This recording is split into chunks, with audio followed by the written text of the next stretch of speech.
estate business. I don't have a real estate salesman's license or any of that. So I went and took a real estate course way back in 1973. It was 300. I was watching a TV infomercial in Hawaii. I was still flying for the Marine Corps.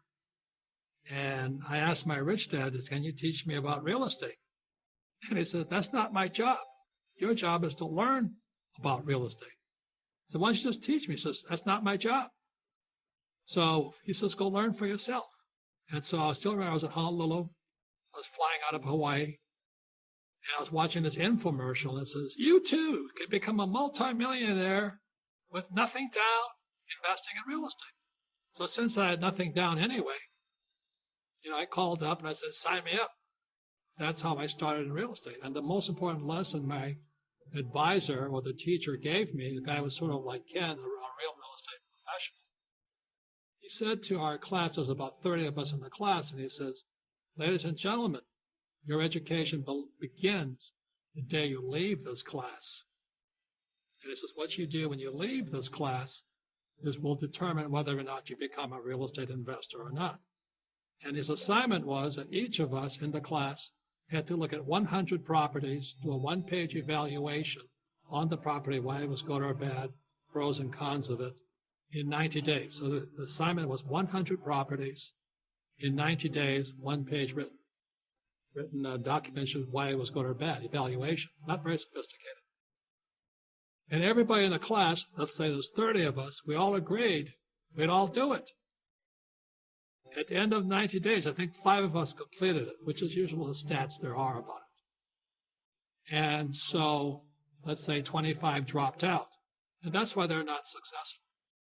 So one of the things I was looking for a nothing down piece of real estate, and I found on an island of Maui, which as somebody may know is some of the most expensive real estate in Hawaii. And I found a 1-bedroom, 1-bath condo on the beach. It was $18,000 down. So I gave him my credit card, put $1,800 down, and I made $25 a month. In other words, I made $25 a month. I use 100% debt.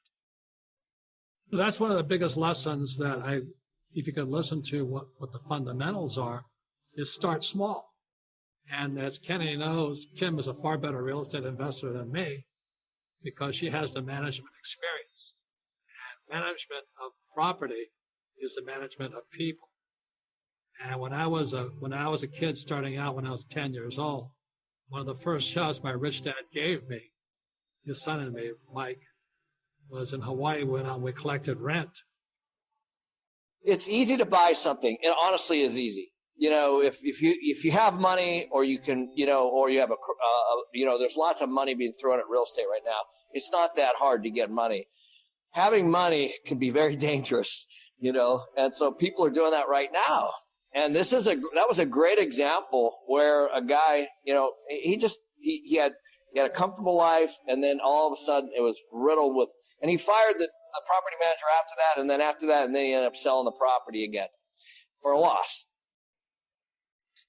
Deals are done in your mind. It's something that you see that no one else sees.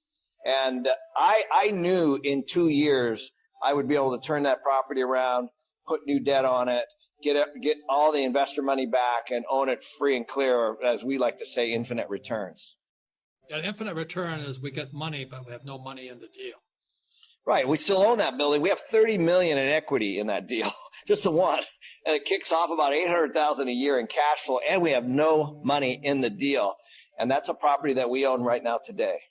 And because it's real estate, we get to write off depreciation, amortization, and appreciation. So right. It's really a great deal.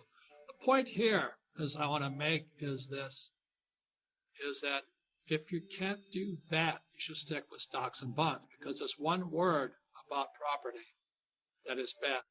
Property is not liquid. In other words, the moment you buy it, you own it.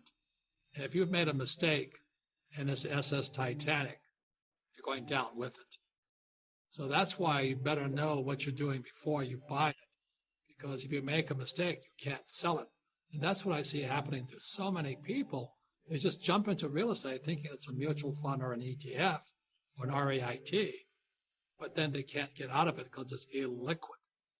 And so that's why real estate requires much more financial education and real life education than stocks and bonds and mutual funds.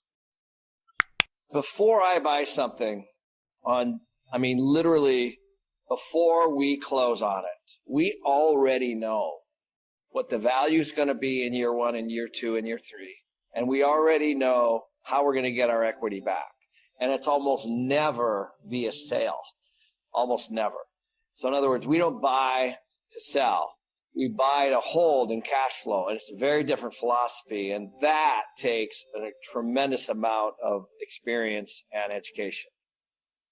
Let's talk about what I think are 3 strategies that a lot of people miss that you definitely need to do if you're going to have what I would consider to be an infinite return. The first one, and we keep talking about this, it's cash flow, cash flow, cash flow, cash flow, cash flow. So a lot of people are flippers or capital gains. This infinite return strategy will not work for that, because the whole point of an infinite return is to own something and then have cash flow come out of it later. So on a capital gain strategy, you buy something low and hopefully you sell it high, you scoop that cash, you pay tax, you pay real estate commissions or whatever, and you go buy again. So that's an investment strategy. It's a capital gain strategy. But an infinite return strategy means you get somebody's money or your money and you invest it in something, and then you keep getting the reoccurring cash flow and benefits from that thing long term after the money's out. So for those of you who listen to this thing, if you're just starting out in real estate, don't jump in. Don't start with 100 units. Maybe start with a duplex or 4 units. And then you'll learn more from those 4 units.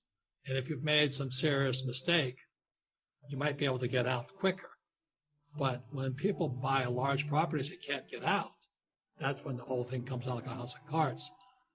So that's what I enjoyed about Kenny, working with him, because I learned more from bad properties than from pristine properties.